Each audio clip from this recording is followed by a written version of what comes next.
On est toujours ensemble sur Média TV Afrique. Soyez les bienvenus dans l'invité de la rédaction. Ce matin, nous sommes avec l'analyste politique Calvin Dark en direct depuis Washington. Bonjour et merci d'être avec nous ce matin sur Média TV Afrique. Bonjour. Calvin Dark, lors du sommet de l'UA qui s'est récemment tenu en visioconférence, Joe Biden s'est adressé au chef d'État du continent pour jeter les bases d'une nouvelle relation entre l'Afrique et les États-Unis. Après ce discours de quelques minutes, qu'est-ce qui va réellement changer dans les relations entre Washington et les capitales africaines? Moi, je crois que la première chose, et c'est peut-être la plus importante, c'est la perception de président américain vers l'Afrique va changer. Parce que nous savons qu'avec l'ex-président Donald Trump, il avait des idées fondées en racisme, xénophobie et en fait une ignorance de le continent et les pays africains sur le continent. Alors, je crois que la première chose qui va changer, c'est la politique américaine vers l'Afrique va être fondée sur la politique, les domaines économiques, sécuritaires, et non sur les xénophobies et le racisme. Et je crois que ça va être très bien pour les relations américaines avec le continent, mais pas seulement pour les Africains. C'est la même chose avec les Européens, nos relations avec la Chine, par exemple. Notre ex-président, il avait des idées très racistes. Alors, Joe Biden est en train de reparer beaucoup nos relations, surtout avec nos alliés. Et en Afrique, c'est surtout important à cause des commentaires racistes que nous avons eu il y a quelques années de l'administration de Donald Trump. Des relations, disons, qui vont se baser sur le respect, du respect. Oui, exactement. D'accord. Calvin Dark, comment Joe Biden voit aujourd'hui l'Afrique? Comme un continent qui a toujours besoin de l'aide, ou un continent avec de vraies possibilités de partenariat, notamment sur le plan économique, qui vont bénéficier aussi bien aux États-Unis qu'aux pays africains? Ça, c'est la bonne question. Et en fait, j'attends ici. Premièrement, je crois que c'est sincère les promesses de Joe Biden de vraiment travailler avec les pays africains, comme il a mentionné dans son discours, pour lutter contre le coronavirus, pour lutter contre le changement climatique et les autres défis pour les États-Unis et aussi pour le continent africain. Mais voici le problème.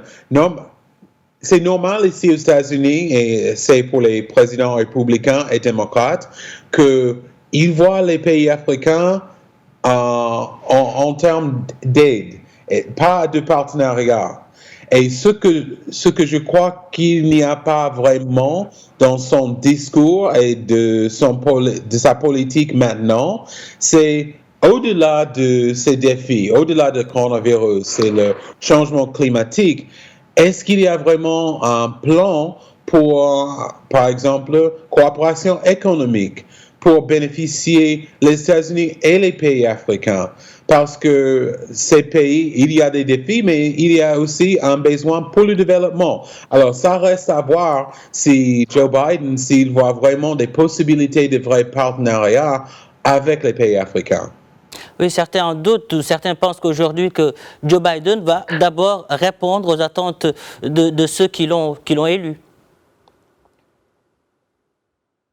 Je crois qu'il y a, par exemple, avec ces COVAX, et quand il a, par exemple, il a réentré dans la coopération avec les autres pays pour le coronavirus, par exemple.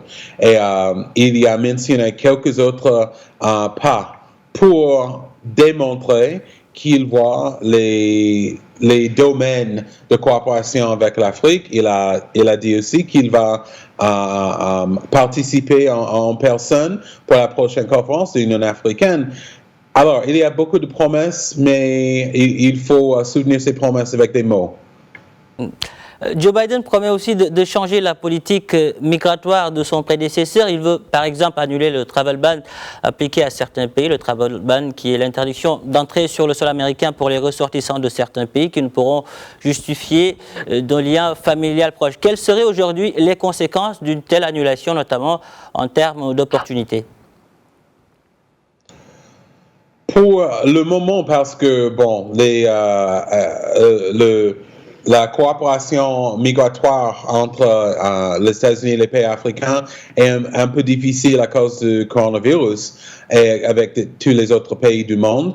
Mais je crois que juste ce changement, ça va changer la perception non seulement pour les Africains, mais pour les Américains. Parce que le travel ban, comme vous avez dit, c'était fondé en racisme, c'était fondé en xénophobie, c'était ciblé des pays africains sans vraiment un raisonnement bien fondé. Alors, je crois que ça va changer la perception des Américains vers le continent africain, mais aussi, il va changer des vies, parce qu'il y a des Africains qui, après le coronavirus, qui vont venir aux États-Unis, qui vont travailler, qui vont participer à un programme, institution et peut-être devenir un citoyen. Et c'est comme ça que la coopération entre pays comme les États-Unis et les pays africains marche. Et je crois que ça va vraiment bénéficier non seulement les Africains qui participent dans les programmes migratoires, mais aussi les Américains, parce qu'ils vont voir, comme dans le passé, que non seulement les États-Unis, mais les pays en coopération migratoire bénéficient de cet échange. La question sécuritaire également, c'est important de l'aborder. Aujourd'hui, le Pentagone avait prévu de retirer de retirer son aide logistique sous Biden. Est-ce que ce retrait sera-t-il confirmé ou pensez-vous que l'aide, en plus d'être maintenue, va être renforcée? Je crois et j'espère maintenue, parce que ce que Biden, quand il a choisi par exemple son cabinet, ses conseillers, il a choisi presque les mêmes experts de Obama, les experts qu'il connaît de son mandat comme vice-président. Ça, c'est bon parce qu'ils comprennent exactement les défis, les enjeux sécuritaires, surtout au Sahel, qui touchent les intérêts au Maroc, mais aussi les intérêts des autres pays africains, Europe et les États-Unis. Et je crois qu'ils vont continuer cette coopération et je crois qu'ils vont trouver une solution pour vraiment adresser ces problèmes et ces défis et non seulement focaliser sur une partie du monde comme l'ex-président Donald Trump, mais ils vont avoir un vrai plan stratégique sur le plan sécuritaire avec les pays africains, parce que aussi à part de Sahel, il y a des autres endroits en Afrique où ces pays ont besoin de coopération en sécurité avec les États-Unis et vice-versa. Et je crois qu'on va voir ça très bientôt avec l'équipe de Biden, surtout pour les diplomates en Afrique. Calvin Dark, merci d'avoir répondu à notre question. Je rappelle que vous êtes analyste politique. Vous étiez en direct depuis Washington. Merci. Voilà, c'était tout pour l'invité de la rédaction. Un entretien à retrouver sur notre site www.medianews.com. On marque une pause et on se retrouve dans quelques instants.